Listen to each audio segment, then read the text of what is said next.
that. We just watched it this morning.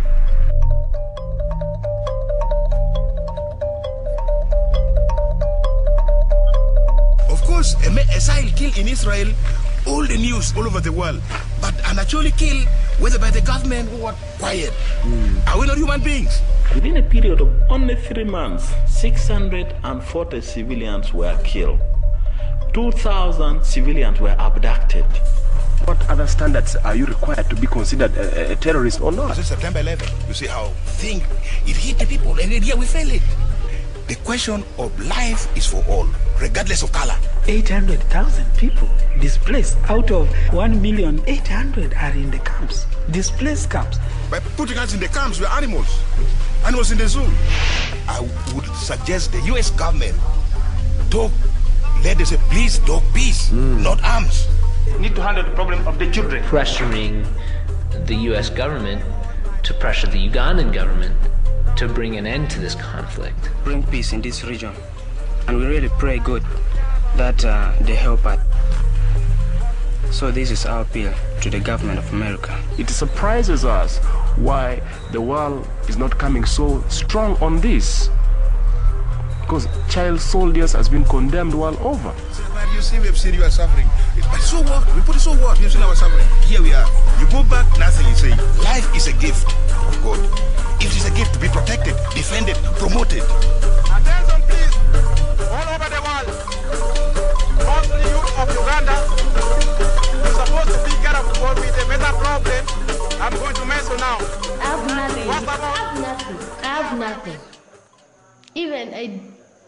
I don't have even blanket, but the Gushko gave us. This is only my clothes, and then this also. But it was given by Gushko also. We don't have anything to do with food. Maybe if we eat once a day. So it is better when you kill us. And if possible, you can kill us, you kill us. For us, we don't want now to stay. We are only two, no one taking care of us. We are not going to school. So you would rather die than stay on Earth? Yes.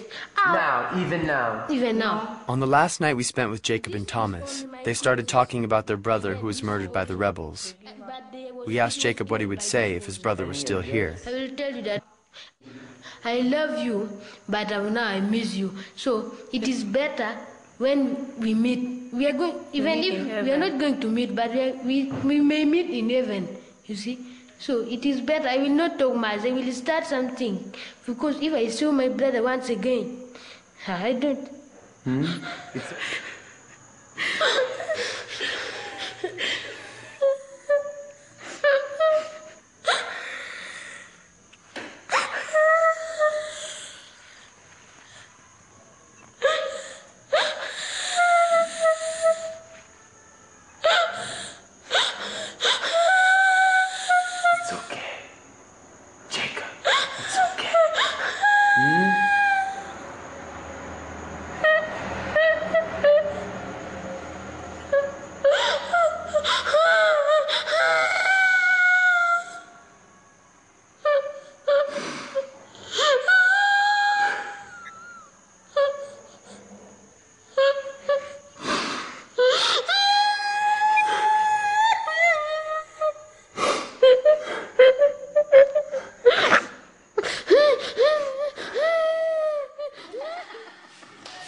The people are just resilient now to the situation, and they bear it patiently. They have nowhere to go now. 17 years is elapsing. You see, one learns to have resilience. What I have seen is that the children are incredibly resilient. You know, it's funny because you come in from the outside and you see this situation, you say, oh my word, this is so terrible, this is awful. And yet the children are running around, they're laughing, they're playing. For them it almost seems that it's some sort of big adventure. Though there are some very serious challenges that they face and some very grave consequences that could come as a result of this problem. Many nights, the children sing praises to God simply because they made it safely to the shelters.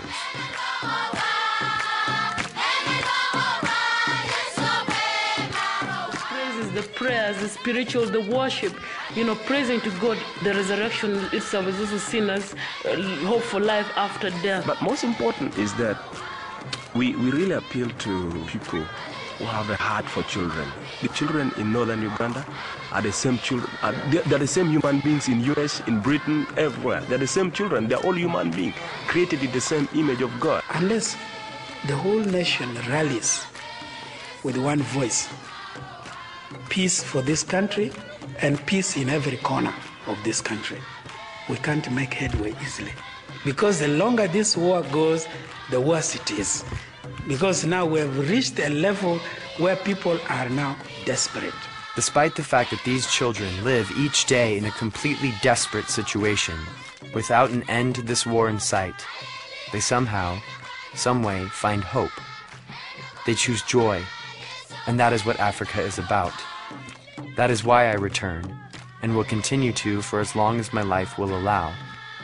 There is a mind-numbing hurt and fear in Africa, while at the same time an unexplainable freedom and strength that shall forever inspire any who are chosen to go there. We will never forget the first night we saw the kids sleeping at the bus park. It changed our lives forever. We looked at one another and said, this would never happen in America. We state this to people and they honestly respond by saying, that's Africa. You can't compare the two worlds. We want to know why. Coming from a culture where the youth are exceptionally valued, we never realized there could be so many children that could go unseen, that so many beautiful faces could be invisible.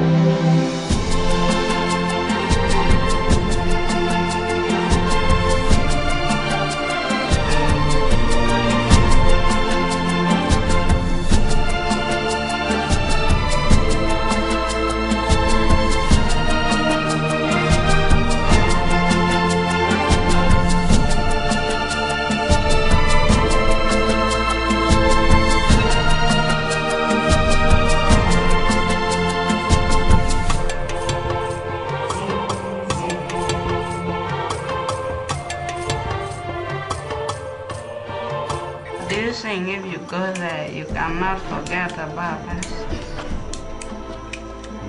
That's why you say that. Maybe you will also going to forget about us. But you have a tale. If after 1 month you can watch and remember about us, very,